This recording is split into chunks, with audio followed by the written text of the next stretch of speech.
Hello বন্ধুরা, আশা করি আপনারা সবাই ভালো আছেন। তো আজকে আমি আপনাদের দেখাবো কিভাবে আপনারা আপনাদের ফেসবুক পেজ বা প্রোফাইলে কোনো প্রকার সমস্যা আছে কিনা সেটা চেক করবেন এবং কোনো প্রকার সমস্যা থাকলে সেটা কিভাবে খুব সহজে রিমুভ করে নেবেন সেই প্রসেসগুলো আজকে আমি আপনাদের দেখাবো।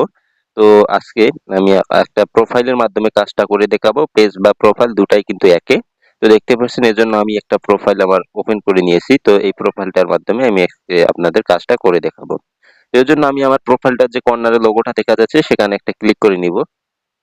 তো ক্লিক করে দিলাম, আরেকটা পেজে কিন্তু নিয়ে আসলো দেখতে পাচ্ছেন। একটু নিচের দিকে স্ক্রল করে যাব। আমি দুই ভাবে চেক করে দেখাবো, দুই জায়গা থেকে।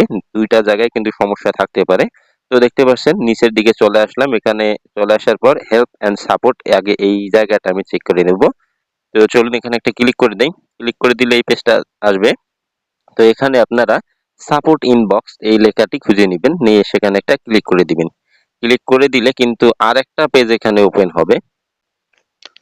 তো দেখতে পাচ্ছেন আরেকটা পেজে নিয়ে আসলো। তো এখন দেখতে পাচ্ছেন এখানে রিপোর্ট অ্যাবাউট আদার্স এবং নিচে ইওর অ্যালার্ট। তো এই দুটো অপশন আমরা চেক করে নিব। তো উপরেরটাতে যদি ক্লিক করে দিই, তো দেখতে পাচ্ছেন এখানে নো রিপোর্ট, আসলে এখানে কোনো প্রকার সমস্যা নেই। এখন আমরা নিচের যে অপশনটা আছে সেখানে ক্লিক করব। তো এখান থেকে ব্যাক হয়ে যাব।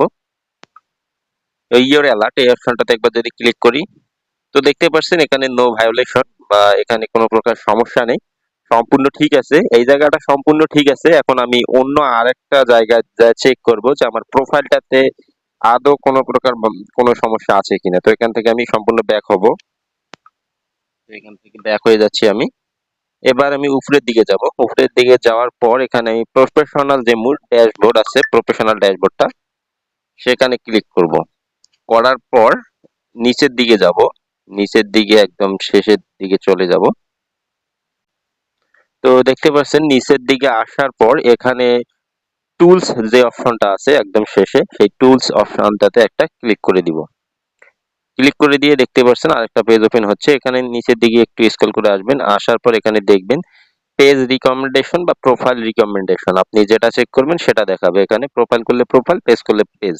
তো এখানে আমি যেহেতু প্রোফাইল করতেছি, দেখতে পাচ্ছেন প্রোফাইল রিকমেন্ডেশন এই অপশনটাতে একটা ক্লিক করে দিব। ক্লিক করে দিলে আরেকটা পেজে নিয়ে আসবে। তো দেখতে পাচ্ছেন এই প্রোফাইলটা রিকমেন্ডেবল আছে। তো নিচের দিকে আমরা প্রোফাইল স্টার্স উইথ একটা অপশন আছে এবং তার নিচে মনিটাইজেশন আছে। আমি আমি প্রোফাইল যে স্টার্স উইথ এই অপশনটাতে একটা ক্লিক করে দিব। ক্লিক করে দিলে আরেকটা পেজ ওপেন হবে। তো দেখতে পাচ্ছেন এখানে এই প্রোফাইলটা রিকমেন্ডেশন অ্যাক্টিভ আছে, মনিটাইজেশনও এলিজেবল আছে এবং মার্কেট প্লেসও অ্যাক্টিভ আছে। তো এই প্রোফাইলটাতে কোনো প্রকার কোনো সমস্যা নেই। পেজ বা প্রোফাইল সম্পূর্ণ একই। তো অনেকেরই কিন্তু এখানে মনিটাইজেশন অপশনটা এলিজেবল থাকে না এবং রিকমেন্ডেশন যে অপশনটা সেটা অ্যাক্টিভ থাকে না।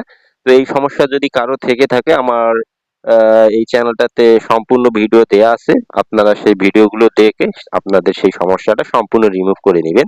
তো আশা করি ভিডিওটি ভালো লাগবে। ভিডিওটি ভালো লাগলে অবশ্যই আপনারা আমার চ্যানেলটি সাবস্ক্রাইব করে চ্যানেলটির সাথেই থাকবেন।